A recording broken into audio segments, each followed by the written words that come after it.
నియోజకవర్గ ప్లీనరీలతో తూర్పు గోదావరిలో సద్దుమణిగా ఎన్నుకున్న వైసీపీ విభేదాలు నివురుగప్పిన నిప్పులా ఉన్నాయా? ప్రస్తుతానికి అంతా బాగున్నట్లే ఉన్నా ఎన్నికల దాకా ఐక్యతా రాగం కొనసాగడం కష్టమేనా? అసమ్మతి మళ్లీ భగ్గుమంటుందా?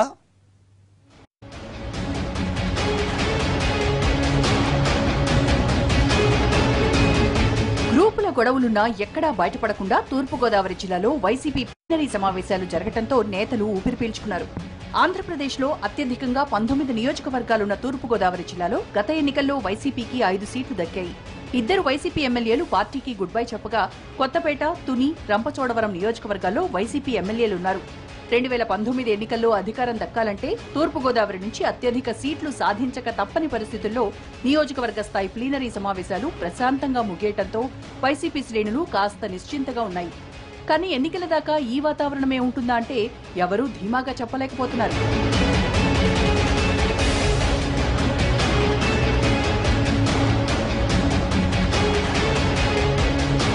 తూర్పుగోదావరి జిల్లా వైసీపీలో వర్గపోరు అంటే ముందుగా అందరి చూపు రంపచోడవరం నియోజకవర్గంపైనే ఉంటుంది. ఎమ్మెల్యే వంతల రాజేశ్వరి నియోజకవర్గంలో అన్నీ తానై పార్టీని నడిపిస్తున్న జిల్లా యువజన విభాగం అధ్యక్షుడు అనంత్ ఉదయ్ భాస్కర్ల మధ్య వర్గపోరు తీవ్ర స్థాయిలో కొనసాగుతోంది. ఆపరేషన్ ఆకర్ష్కి లొంగకుండా వైసీపీతోనే ఉన్న ఎమ్మెల్యే రాజేశ్వరికి నియోజకవర్గంలో సొంత పార్టీ వారి నుంచి అవమానాలు ఎదురవుతున్నాయనే వాదన ఉంది. చివరికి ప్లీనరీ సమావేశాన్ని ఎక్కడ నిర్వహించాలనే దానిపై కూడా ఎమ్మెల్యే మాట చెల్లుబాటు కాని పరిస్థితి. చివరికి పార్టీ రాష్ట్ర నాయకత్వం జోక్యంతో వివాదం పరిష్కారమైంది. వీరి విభేదాల ప్రభావం ప్లీనరీపై పడుతుందనుకున్నా బుజ్జగింపులతో ప్రశాంతంగా ముగిసింది.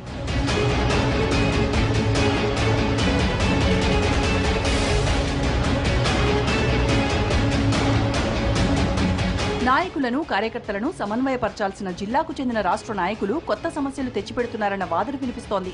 జగన్ కి మనం ఎంత చెబితే అంతని బడాయిలు చెప్పుకుంటూ ఆశావహుల్ని పార్టీలోకి తెచ్చి వర్గాలు సృష్టిస్తున్నారు. జిల్లాలో వైసీపీ క్యాడర్ అంతా నాయకత్వాల వారీగా విడిపోతున్నారు. కొందరు సీనియర్లు తమ నియోజకవర్గాల్ని చక్కదిద్దుకోకుండా జిల్లా వ్యవహారాల్లో తలదూరుస్తుండడం కూడా పార్టీ నాయకత్వానికి తలనొప్పిగానే ఉంది.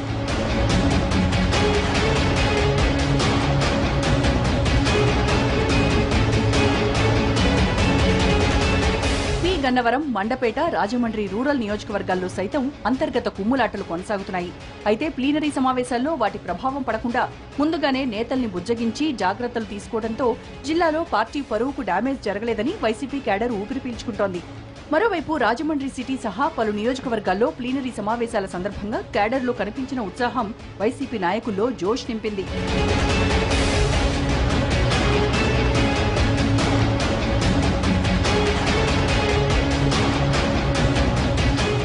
అయితే ఇక్కడి వరకు బాగానే ఉన్నా పైకి కనిపిస్తున్న ఈ ఐక్యతా రాగం 2019 దాకా ఇలాగే కొనసాగుతుందా అనే సంశయం ఆ పార్టీ నాయకులకే ఉంది.